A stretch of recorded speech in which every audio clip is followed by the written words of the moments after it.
Hi friends, Assalamu alaikum. Welcome to Sumiya's Kitchen. Varuthu Aracha மீன் சால்னா எப்படி செய்யறதுன்னு பார்க்கலாம். Sumiya's Kitchen first time பார்க்கறவங்களா இருந்தா like and subscribe பண்ணிக்கோங்க. வீடியோவை ஸ்கிப் பண்ணாம பாருங்க.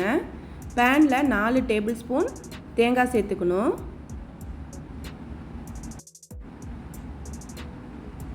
அரை டீஸ்பூன் முழு மிளகு சேர்த்துக்கணும். 1/4 டீஸ்பூன் வெந்தயம் சேர்த்துக்கோங்க. கொஞ்சமாக கருவேப்பிலை சேர்த்துக்கணும். 4-5 சின்ன வெங்காயம் எல்லாத்தையும் சேர்த்து நல்லா வாசனை வர வரைக்கும் ஃப்ரை பண்ணிக்கணும்.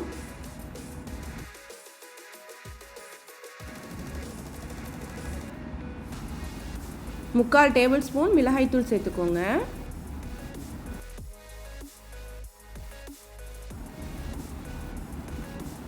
அரை டீஸ்பூன் மஞ்சள் தூள் சேர்த்துக்கோங்க. 3 டேபிள் ஸ்பூன் மல்லித்தூள் சேர்த்துக்கணும்.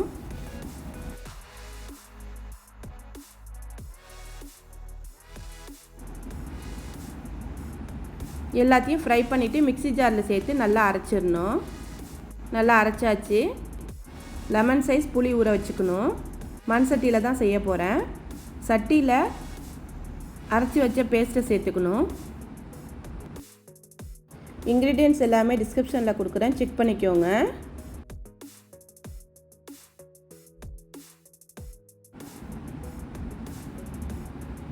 உப்பு சேர்த்துக்கோங்க தேவையான அளவு.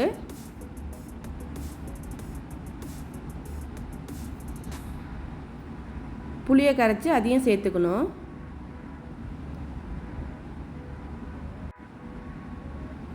முருங்கைக்காய் சேர்த்துக்கோங்க. கொஞ்சமாக தண்ணி சேர்த்து கொதிக்க விட்டுறணும்.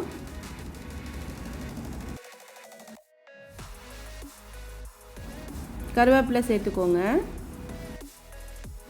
ஃபேஸ்புக் இன்ஸ்டாகிராம் லிங்க்லாம் டிஸ்கிரிப்ஷனில் கொடுக்குறேன், ஃபாலோ பண்ணிக்கோங்க.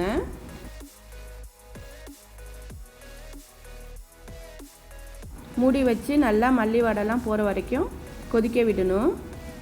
முருங்கைக்காலாம் வெந்துருச்சு. இப்போ மீன் சேர்த்துக்கலாம். நெத்திலி மீன் சேர்த்துக்கிறேன். உங்கள்கிட்ட என்ன மீன் இருக்கோ அந்த மீனை சேர்த்துக்கலாம். மீன் சேர்த்து ரொம்ப நேரம் கொதிக்க விடக்கூடாது, லைட்டாக கொதிக்க விடணும், இல்லை மீன் எல்லாம் கரைஞ்சிரும். தாளித்து விட்டுக்கலாம். 2 டேபிள் ஸ்பூன் தேங்காய் எண்ணெய், அரை டீஸ்பூன் கடுகு, 1/4 டீஸ்பூன் வெந்தயம், 2 காஞ்ச மிளகா, கொஞ்சமாக கருவேப்பிலை, 4-5 சின்ன வெங்காயம் கட் பண்ணி சேர்த்துக்கணும்.